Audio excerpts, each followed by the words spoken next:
નમસ્કાર મિત્રો, હું છું હરીશ બ્રહ્મભટ્ટ. નિર્ભય આણંદમાં આપ સૌનું સ્વાગત છે.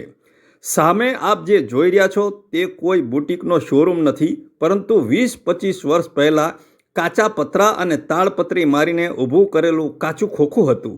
આજે શોરૂમ બની ગયો છે અને તેની આસપાસના પાક્કા બનાવવાની તૈયારીમાં છે, જેની રાહ જોવાય છે. આ ગોપાલ સિનેમા ચોકડી ઉપર બિલ્ડિંગની ચારો તરફ કાચા પતરા મારી મસ્ત મોટું ભાડું ઉઘરાવાય છે. આખા આણંદ વિદ્યાનગરમાં સૌથી વધારે ફૂટપાથનો ઉપયોગ લાઈવ વેફરવાળા કરે છે, જેઓ ફૂટપાથ ઉપર કબજો સવારથી જ મોટા મોટા ગેસના ચૂલા ઉપર તેલ ઉકાળે છે, જે સૌથી છેલ્લી કક્ષાનું હોય છે, જેનાથી આસપાસના રહીશો પણ ત્રાહિમામ પોકારી ગયા છે.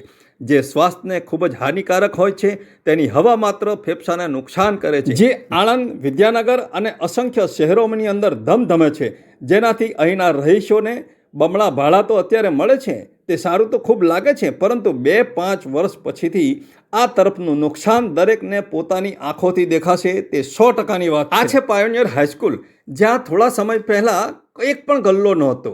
ત્યાં ફક્ત એક અમૂલનો સ્ટોર જ હતો. આજે પાણીપુરી, મગ મસાલા, ચશ્માઘર અને ગેરેજ ધમધમે છે, જેઓને એક પણ પૈસો ભાડું નહીં, ટેક્સ નહીં, લાઇટ બિલ નહીં, ઇન્કમ ટેક્સ પણ આવતો નથી. તદ ઉપરાંત નાગરિકોને ચાલવાની તકલીફ તો પડે જ છે. પાણીપુરી, સ્વેટર, જેકેટ, ગરમ ધાબળાવાળા તો આણંદના ખૂણે ખૂણે છવાઈ ગયા છે. તો શું આ બધા મફતમાં થોડી ઊભા રહે છે? ટાઉન હોલ ચોકડી ઉપર તો આવેલા આ ધાબળાવાળાના પહેલા દિવાળી ઉપર ફક્ત 10 દિવસ માટે બૂટવાળાને 2100 રૂપિયાની પહોંચ આપી હતી. ત્યારબાદ આ ધાબળાવાળા તો જણાવે છે કે અમને તો પહેલાં 7000ની અને બાદમાં 12000ની પહોંચ પણ આપી છે, પરંતુ પહોંચ ઘરે છે. તો શું આ બધું મોટું ભાડું ખાઈને થોડા વર્ષો બાદ આ દબાણો પાક્કા બને પછી તેને બોરસદ ચોકડીની જેમ બુલડોઝર ફેરવવાના, પોલીસ પ્રોટેક્શન લેવાનો, મોટા ખર્ચા પડવાના? એના કરતાં કેમ અત્યારે જ આ તંબુવાળા લોકોને અહીંથી નગરપાલિકા હાંકી કાઢી નથી શકતી?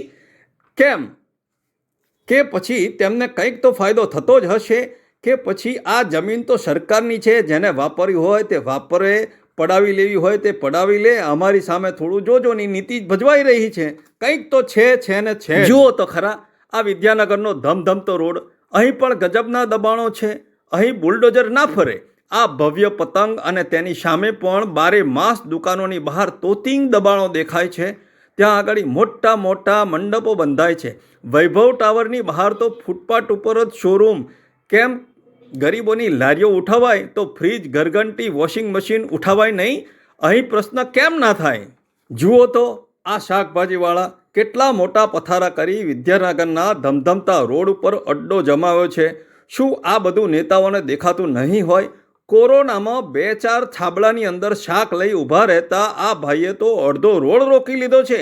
કેટલા ટેમ્પા, કેટલા માણસો, કેટલા બધા આવ્યા, ક્યાંથી આવ્યા તે તો તપાસ કરો.